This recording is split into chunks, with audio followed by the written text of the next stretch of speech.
Welcome back to the Impact Driven Leader podcast. This is your host, Tyler Deckerhoff. Man, excited that you're here, listening in wherever you listen to podcasts or watching on YouTube. Wherever you're watching, wherever you're listening, go ahead, hit that subscribe button. Make sure that you are notified whenever a new episode launches, or on YouTube. I share every day just a thought of the day through a process that I call Coffee Chat. Share content there that continues the learning in between these episodes. And so if you subscribe, you'll get that as well. Today, I'm excited to talk with Scott Whiteford. Scott is the Director of Leadership Analytics with an organization called Talent Plus. Talent Plus is an organization that focuses on assessing, driving, empowering talent in organizations and working with, different staffs to help them recognize and get the most in talent. So we're going to talk about talent. We're going to talk about leadership from a talent place, but also today, why focusing on talents is probably going to make your life easier as a leader. It's going to help you move forward as a leader, but also create an entirely different positive work environment. I'm excited to share this conversation with Scott, but also where we're at right now in our world. We're going through a lot of different changes economically, organizationally, generationally, that a way to move forward positively is recognizing and enhancing the talents of those around you to make sure that they're contributing the best they possibly can. I'll catch up with you at the end of this conversation with Scott, share a few more pieces with you, and get you excited for the rest of the month. Scott, welcome to the show. So excited to have this conversation. So excited to talk about talent. But even more than talent, that's your expertise, is where we get it so wrong. Because I believe if we understand where we get it wrong, we can reverse engineer it and make sure that we don't perpetually get it wrong. Does that sound fair? It sounds fair. And Tyler, I'm happy to be here. I'm excited about our conversation. Look forward to questions and answers and hopefully some insights for your audience. Yeah, well, I'm excited. You're another Pacific Northwesterner. I'm a Midwesterner. I didn't share that with you earlier. You're from the Midwest. I grew up in Ohio. We won't get into any Iowa Hawkeyes or Nebraska Cornhuskers banter. Really, there's no reason to have any right now. We know that Ohio State is a more, I don't want to say prominent school. I won't even go there. I didn't even graduate from Ohio State, so I can't even go down that pathway too far. But I do want to have this discussion about talent. I shared with you as we were getting, prepared, kind of getting to know each other a little bit. One of the books that I've read the last couple of years, spent a ton of time reading Peter Drucker. I got a book maybe now 13, 14 years ago. It sat on my shelf for many years. It was the Daily Drucker. I learned so much from it. And now I'm digging through The Effective Executive. And one thing that Peter Drucker stresses, especially the section right in the middle of the book, it's like focus on strengths. Peter wrote that many, many, many decades ago, right? Yeah. Why have we gotten that so wrong in organizations? It's interesting. I think that we get it so wrong because people are programmed to focus on knowledge, skills, and experience when they're looking at selecting and developing people. And so by focusing on those, they tend to shy away from things that are like soft skills, like strengths. I often give my clients a Mercedes-Benz star to explain strength management theory. If you remember, a Mercedes-Benz star, it'll have three components to it. So the upper right part of the star, knowledge, skills, and experience, all really important. We should know those. The knowledge that a leader has accumulated on the job is important. The skills they have. The experience. We often go to organizations and they'll say, well, they need 10 years of experience, although I have no idea what that is different than 5 years or 2 years or 20 years, but whatever, they'll say 10 years of experience. So knowledge, skills, and experience are important. The bottom part of the star is fit or cultural enhancement. How does that work with the individual? It could be fit with the team. It could be fit with the leader. It might even be fit with the region. We're both from the Midwest. We both live in the Pacific Northwest. There are people that couldn't stand the winters of either. That would drastically different, yeah. And that final part of the star is talent. And talent or strengths account for 36% of the variance, or about a third of a Mercedes-Benz star. And that part is really important. And when you think of what makes a great leader, you think of things like, oh, they have to be relationship oriented or highly focused or intellectually curious. And all of those fall in that talent part. The other thing I often talk to my leaders about is on that right side of the Mercedes-Benz star, let's focus on deficiencies. Let's focus on the proverbial weakness. If the leader doesn't have the right knowledge, let's get it for him. But on the left part of the star, on the talent, I say, hey, let's focus on strengths. Now, I know your children play sports. So if you don't mind, let me give you a sports example of what I see as strength management theory in the nutshell. And that is somebody like Steph Curry, great three-point shooter. Right? Now, would you say, Tyler, is Steph Curry an all-around great basketball player? Not prototypical. No. Because he is excellent at shooting three-point shots. He's excellent at shooting further out than three-point. He's great at passing the basketball. He's great at reading defenses. But I guarantee he can't rebound very well. And if he went to practice and his coach said, Steph, you're a great basketball player, but what I need you to do is to be a complete basketball player. We need to focus on your weaknesses, and we need to have you practice rebounding. Well, he'd probably become a little bit better of a rebounder, but it would be at the sacrifice of those strengths, and he would not be the basketball player we know today if he had grown up focusing on rebounds. So to answer your question, Tyler, I don't understand why so many leaders look so heavily at the knowledge, skills, and experience, or when they look at the talent or the strength side, they focus on the weaknesses. Let's focus on the strengths and let's build compensatory strategies for the rest. So let me do this before we get much further along. Either compare, contrast talents versus strengths. Yeah. So it's interesting. A lot of people will, I've read quite a bit on talent versus strength. What is a talent? What is a strength? I've heard that talent is part of who you are and a strength is how it manifests itself.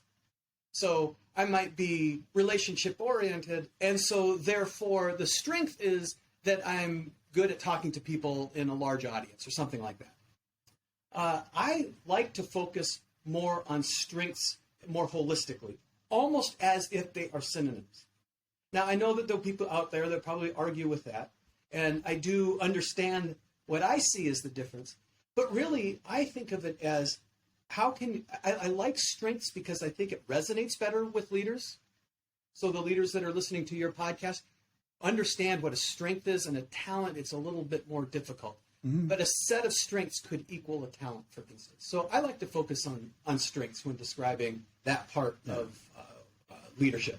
Yeah, to take that a little bit farther, it's, you think of someone, oh, they're talented. Yeah. And, where they may have talents in specific areas. And I think one of the inherent ideologies people have is that you can't do anything to change your talents. Daniel Coyle and the Talent Code kind of debunked that in essence. And I believe, when you get into those strengths, you, like you just mentioned, you're comfortable in, situations where, you may be better to, present and speak. And so it's the expression. What I really wonder is, again, coming back to, kind of Steph Curry and trying to make this all around player, or this enigma of this, 5-tool player in baseball where they can do everything well.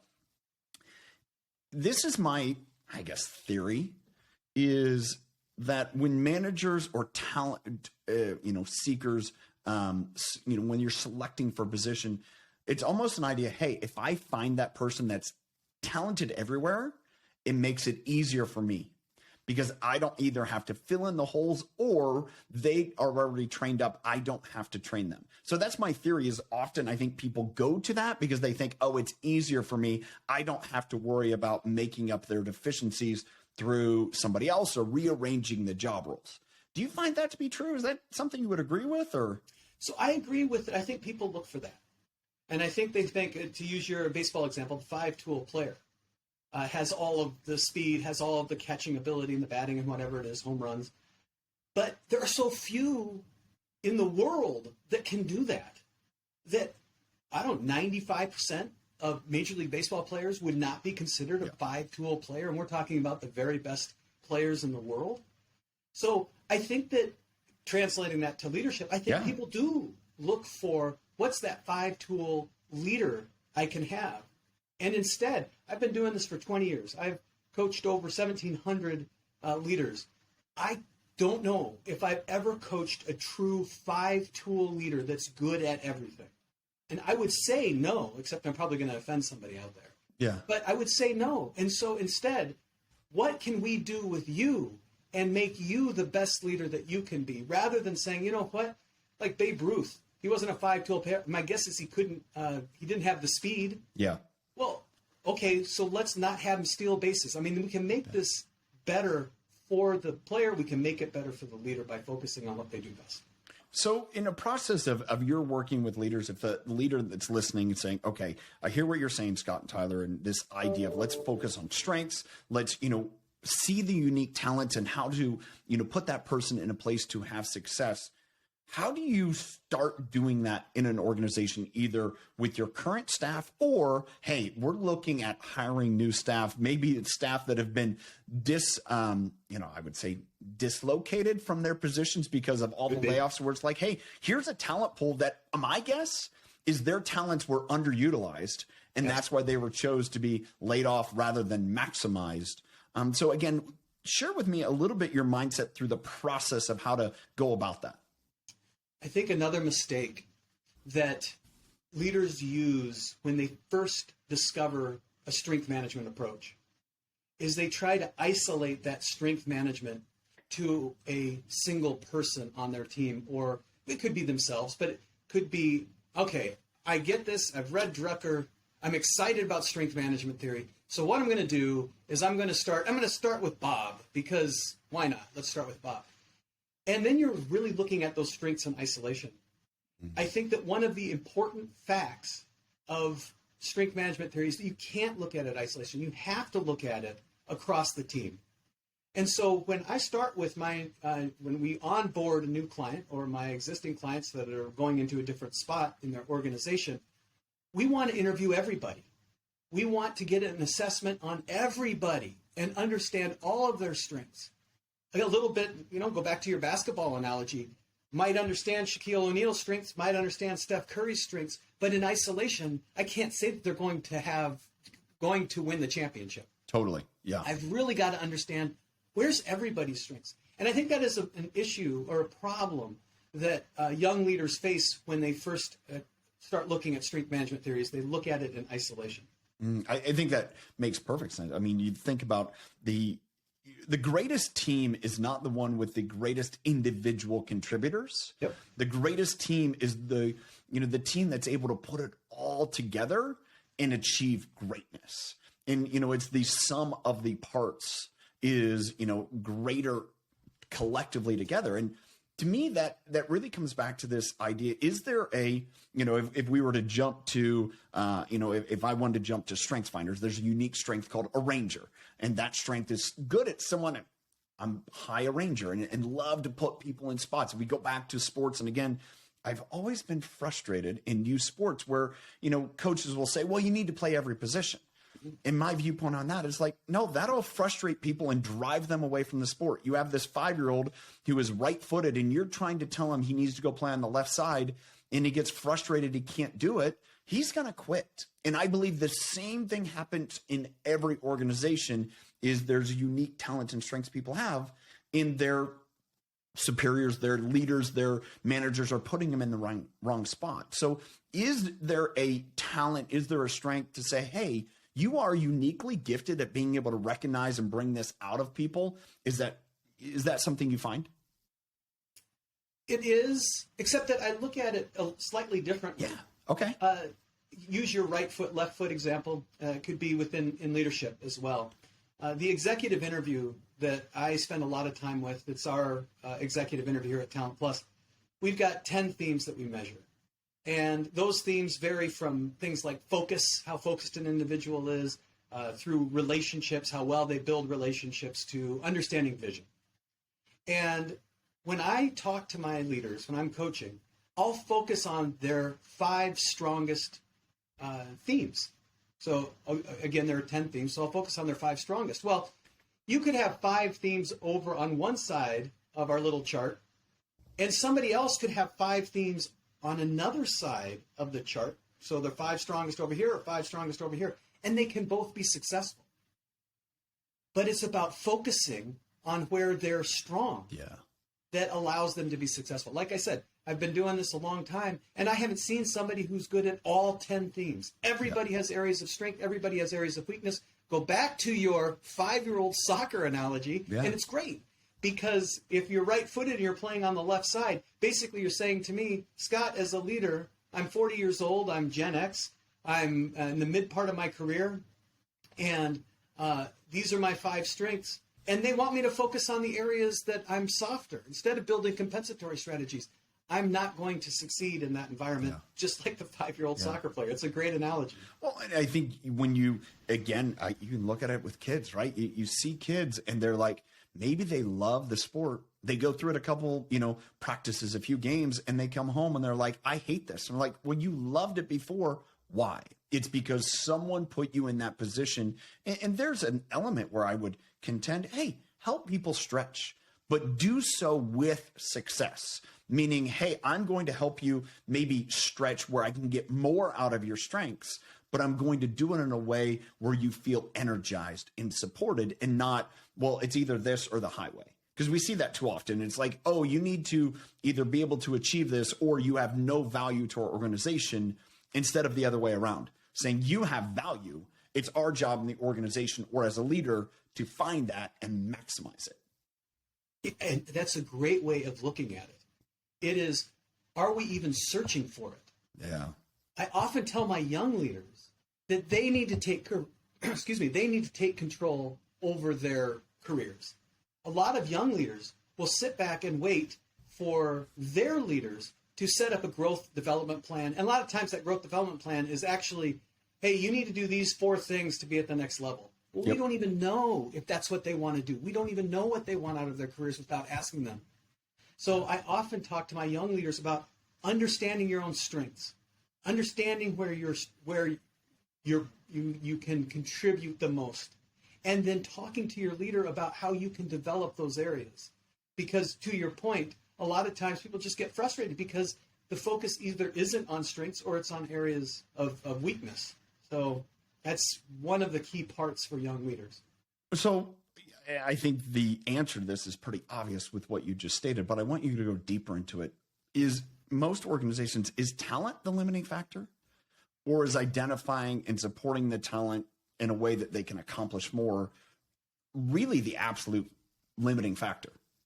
Yes, that's the limiting factor. Unfortunately, for a lot of organizations, they have probably the talent to succeed, but they don't focus on it. And that's the limitation.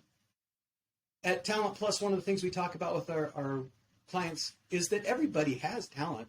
They might not have talent for a given role. They might have talent in the industry or the company that they're in.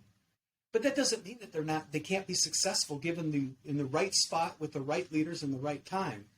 And so I think a lot of times with when we look at talent, we do not focus enough on identifying what the strengths are and then utilizing those strengths. It is the first question that I ask when a leader loses somebody on their team is, what did they do to develop them? And was that development what the individual on the team wanted?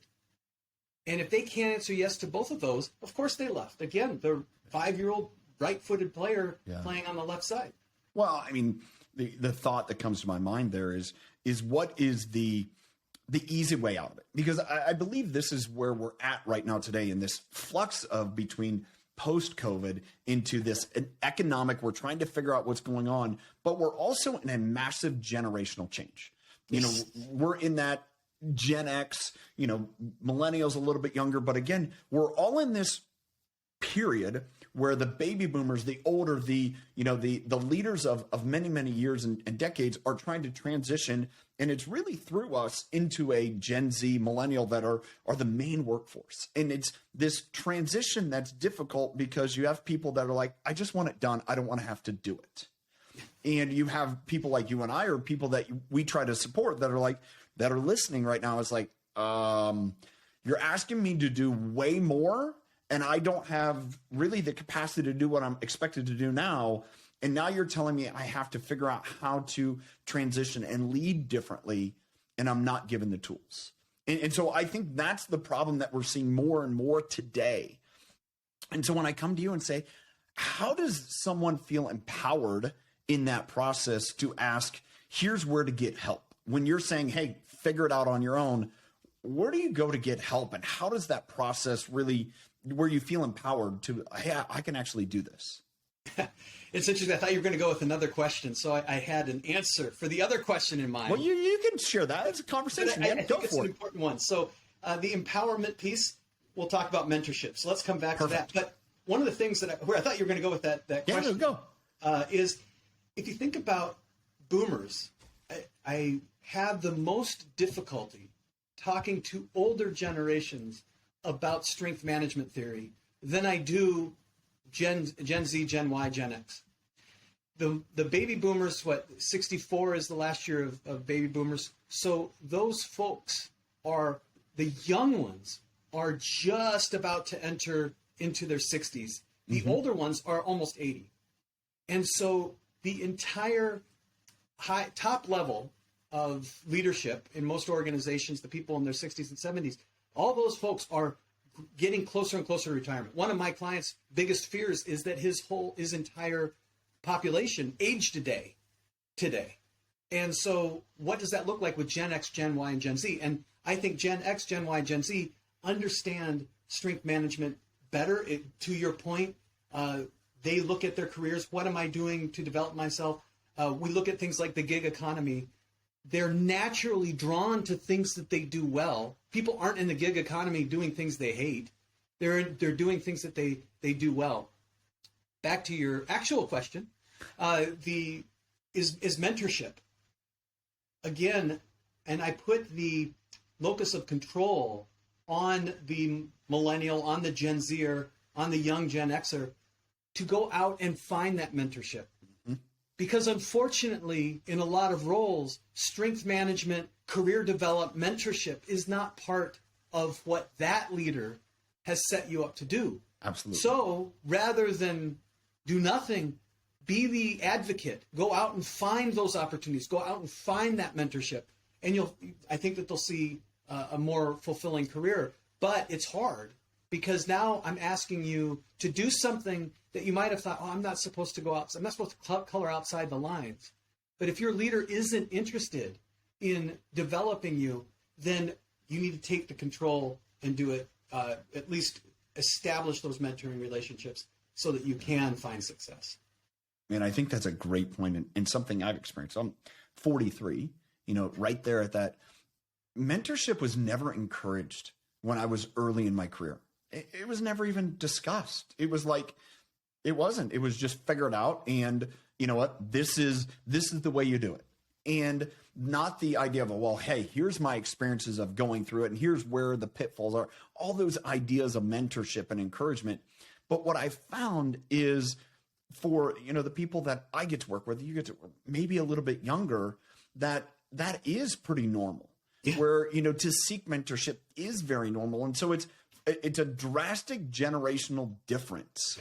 And I think, I'm glad you bring that up because that is really, I would say, a great solution is if you're not getting that mentorship internally, go find it externally. There's people there will do it. And that's what I think you and I are both an example of trying to provide through our experiences, but as well is that's the solution. That's the solution to be able to navigate through, hey, how to get the most out of your people. It's how to encourage them best, how to, contribute with what they're doing, maximize their, talents and strengths that they provide. And it's not, hey, sink or swim. Mm-hmm. And yet a lot of us are faced with that. Yeah. And I see it frequently.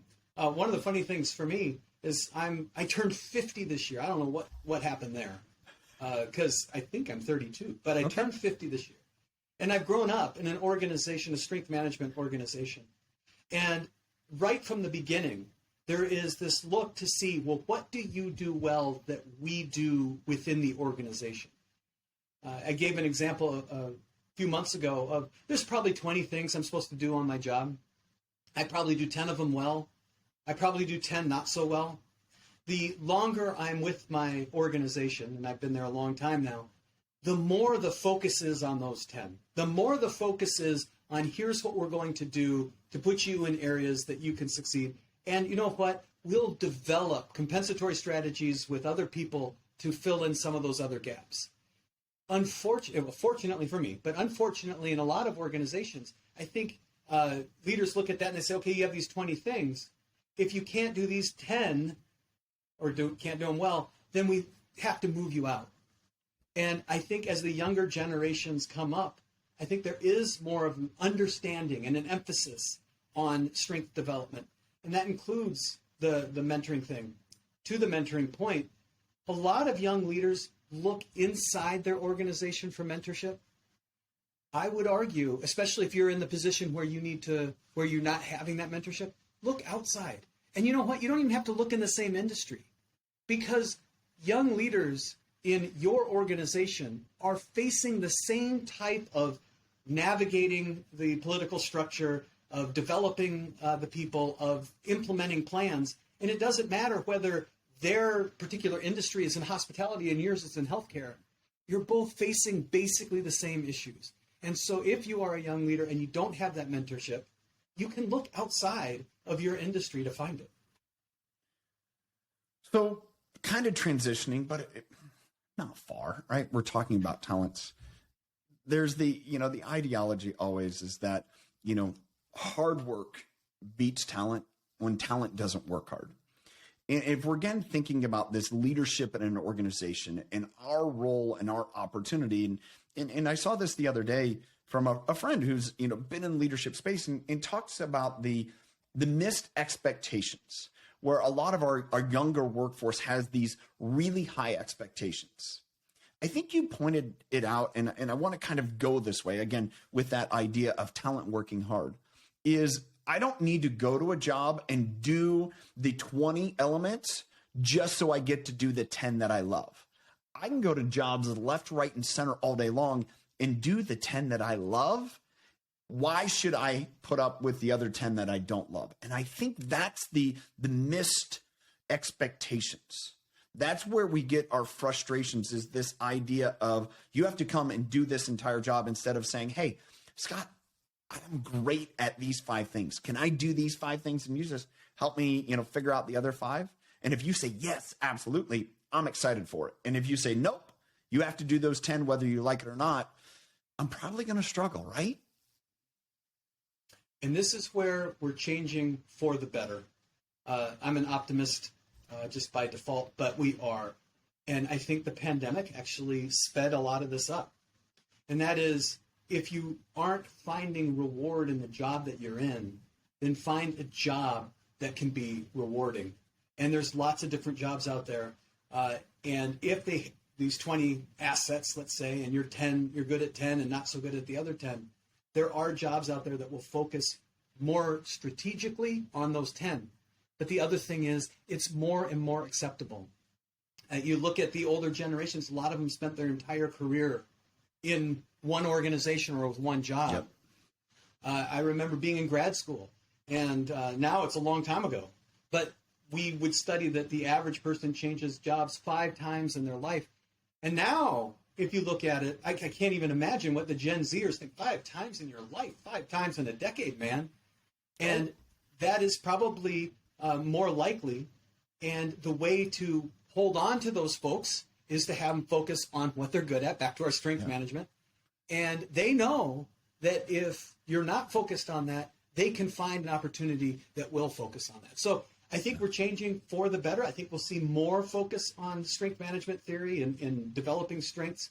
But right now we're kind of at that tipping point where we have the older generation is retiring, and now the Gen Xers are the ones that are going to be leading this country and this world for the next 10 or 15 years. Yeah. Well, and I think there's a point there that I've experienced and it's been shared with me, is understanding we're, for individuals our age, my age and older, we were educated in a system where, hey, this is how you do it. It's very individual based, and it's you either sink or swim.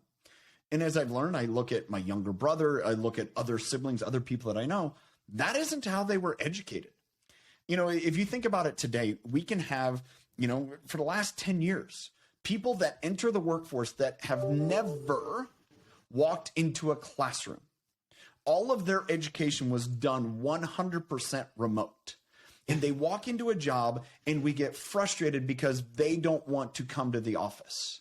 And yet hiring managers, and I think about this, is like, have you stopped and thought about how they were able to succeed at the highest institutions? They did so remote. I think about my kids. My kids, during the entire pandemic, it was remote work. They did fine.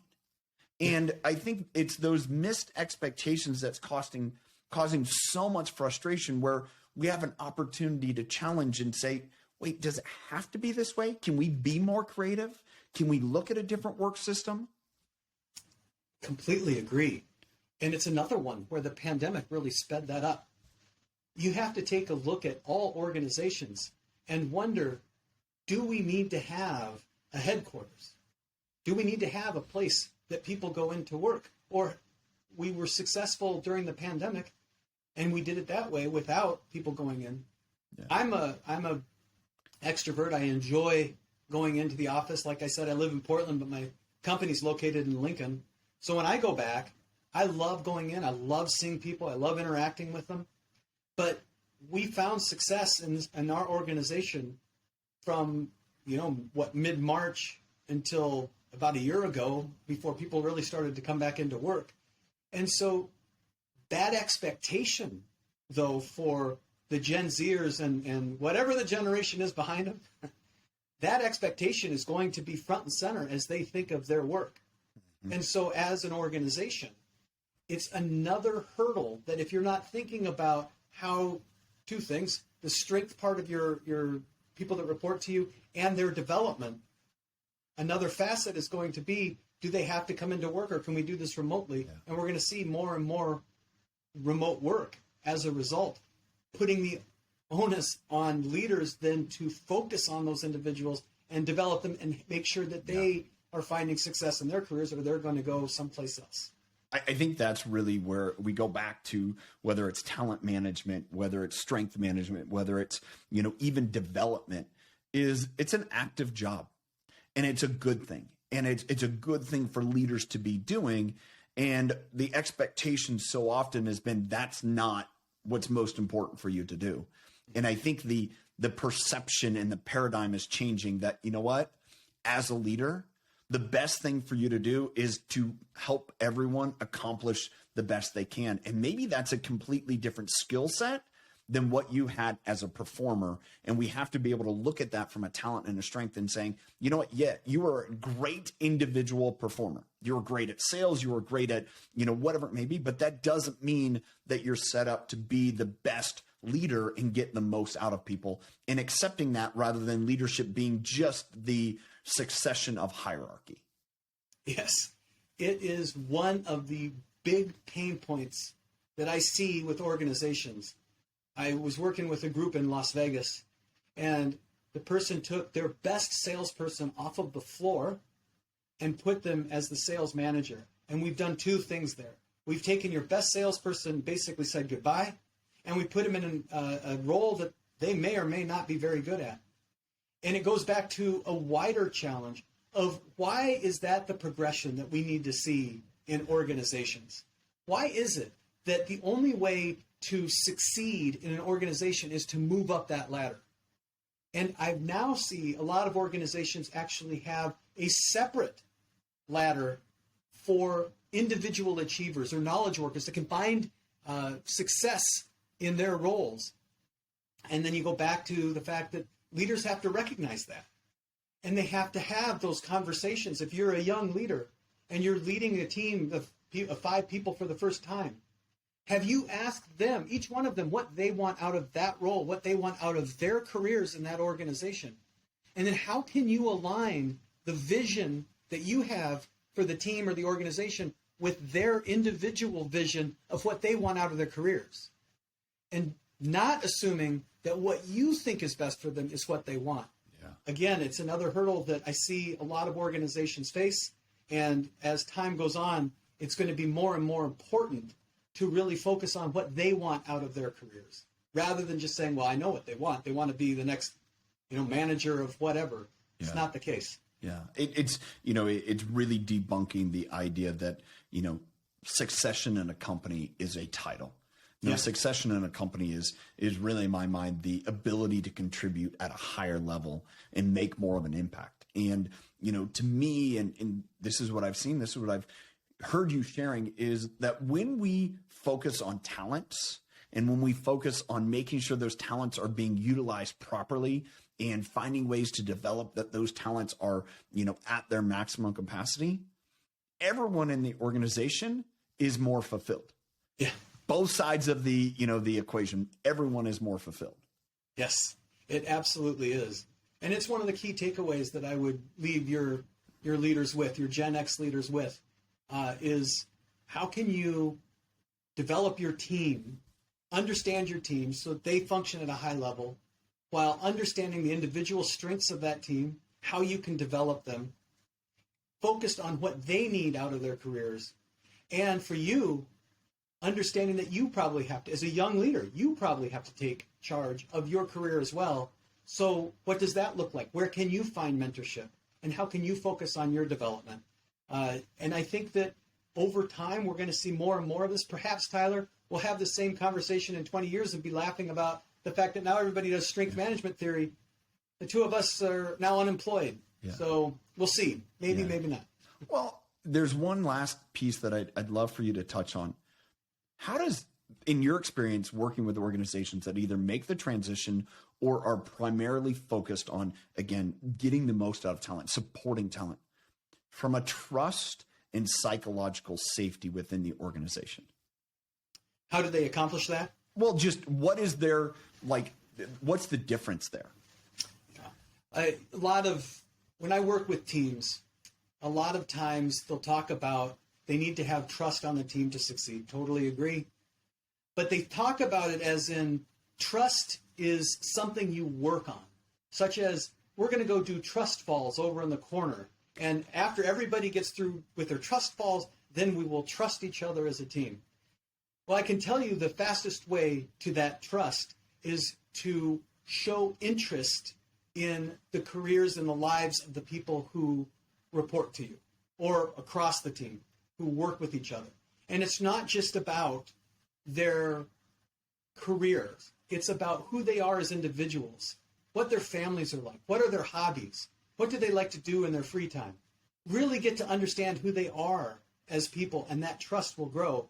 And then you have your psychological safety.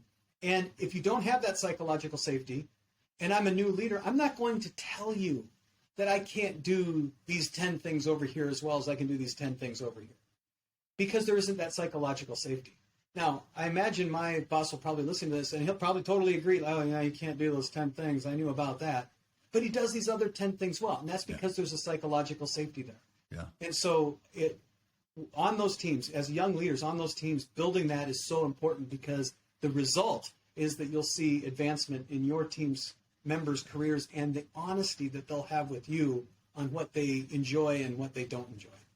I have to think that point of connection, that wanting to get to know people, and especially when you do that around what they either are great at or maybe they don't realize they're great at.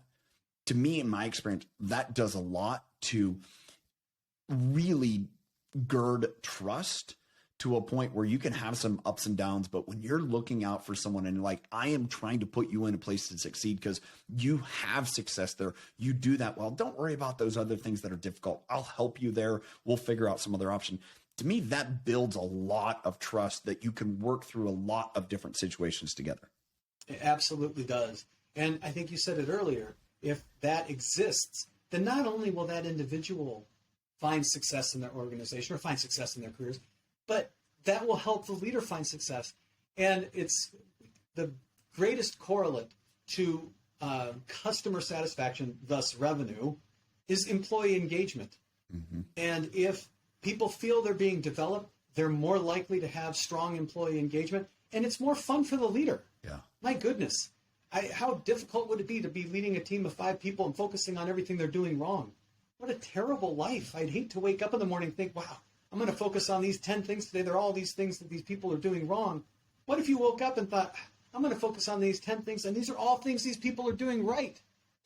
your psychological well-being would be stronger as well. And they'll end up doing more of those. Yeah. Yeah. Scott, thanks so much. It's been great. I appreciate the conversation. In the show notes, there'll be a link to your stuff, but also Talent Plus. Thank you so much for joining us, and I appreciate it, man. And Tyler, I appreciated being on your show, and I look forward to talking to you in 20 years when we're talking about how strength management is now throughout the country, and we retired early. As Scott and I had talked about, we talked about strengths, and we shared a few sports analogies. For me, when I really dug into my strengths, understood my strengths, and went through the Strength Finders 2.0 assessment, I learned what I was great at. And what I found is when I started focusing on what I was great at, man, my life got so much better. Not easier, but better. And I've found that and seen that working with other people, and no different than what Talent Plus does with their assessments and help empowering leaders. If that we focus on talents within organizations, and I know it almost seems elementary to focus on one's talents and bring out the best there, but so often, as I've found, as I iterated and shared, it's do the job. Well, sometimes the job is frustrating or hard, or what I've seen people getting burnt out is when they're asked to do things they're not good at, or they don't feel that they can be successful. And so when you start to limit those restrictions, man, everyone gets better. Here's one thing I want to share with you.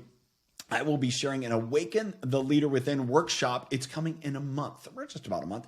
April 3rd and 4th, 12 to 2 Pacific time. That is 3 to 5 Eastern.